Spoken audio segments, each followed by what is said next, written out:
Hi everyone, Anthony Fantano here, the internet's busiest music nerd, and it's time for a review of the new Nils Frahm album, Spaces. This is the latest full-length LP from German pianist and composer Nils Frahm. Hope I'm pronouncing his name correctly. This may be the first time you're hearing of him, but he is a seasoned musician with numerous releases under his belt. So on this LP, Nils essentially does what many musicians do that have a pretty sizable back catalog.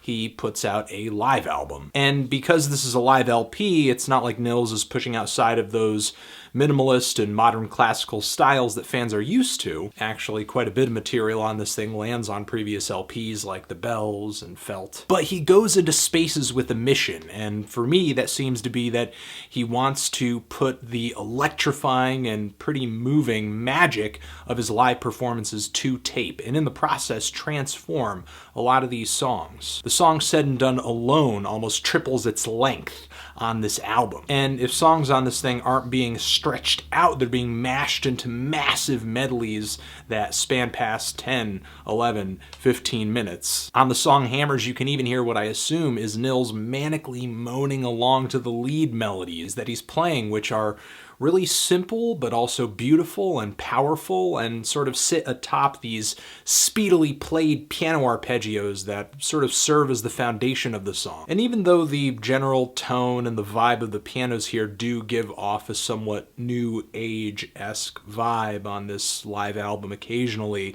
I do think that Nils is far too spontaneous and gritty to be lumped in such a category. The entire album itself even begins with an intentional hiccup on the 1-minute track An Aborted Beginning. Now, even though this LP sticks very wholly to solo piano compositions, it does have enough variety on it to keep me engaged for most of this thing.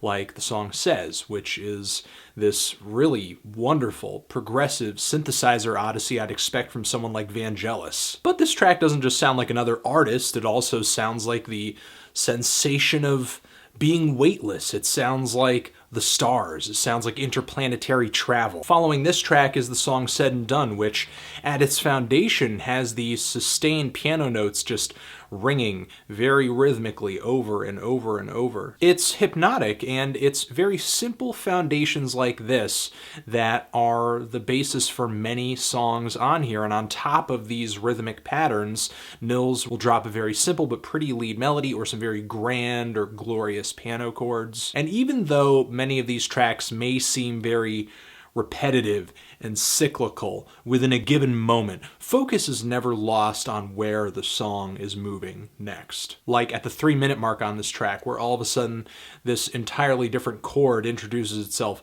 ringing along with the singular piano notes for a beautiful harmony. And at the 5-minute mark on this track, the amount of piano notes ringing out with this sustain seems to have increased to the point where it sounds like I'm listening to dozens of bells ringing all at once. The song is cluttered, but it's wonderfully uplifting, and there's a very somber piano piece finishing this track out as well that's beautiful.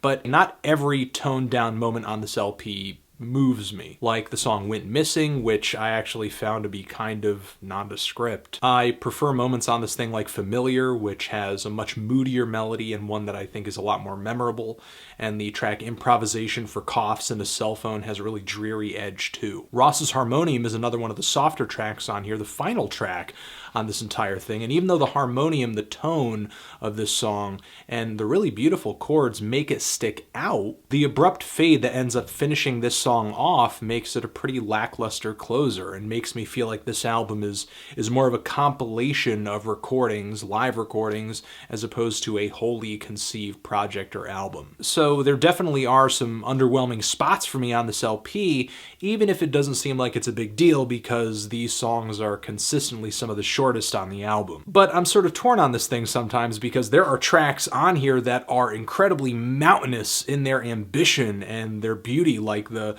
medley on here, For, Peter, Toilet Brushes, and more. The song has all these shimmering synth chords at the start, all of a sudden these murky bass notes make their way in eventually, and then Nils sharpens these waves of bassy drones with some higher tones. And all of a sudden these slow moving waves of synths just thicken up. They get bigger, they get wider, they're larger than life, they're monolithic. And the song comes to a climax on the song Toilet Brushes, with all of these very nimbly played piano chords and notes cascading over one another with a little bit of delay, sounds overlapping one another really beautifully. It's tracks like this that the playing is so intense, it's so muscular, it's so in the moment, it's hard for me not to get wrapped up in the track, get lost in it. The execution is fast, it's somewhat technical as well, but the music that is being played is sort of simple, immediate, straightforward, but not so much that it feels dumbed down. Every move that's made on this record feels very purposeful, even on the songs that do sort of feel a little bit more like wallpaper to me. Overall, Spaces does have some really amazing moments on it, to the point where I want to stay in tune with whatever this guy is putting out next. I liked a majority of this album a lot, but I didn't love every track here, and I thought Spaces in its entirety was a little too long-winded. But personally, my biggest issue is that I wish these performances and sort of Nils' aesthetic in general was just a little more idiosyncratic. I mean, the compositions are fantastic, the playing is great, and tracks on here like Toilet Brushes and Hammers do show a significant amount of eccentricity, but there is a considerable amount of tracks on here that do go by without much in the way of a unique or interesting angle. I'm feeling a decent to strong 7 on this thing. Transition.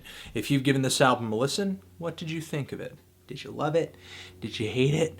Why? What do you think I should review next? And that's about it. Anthony Fantano, Spaces, playing forever.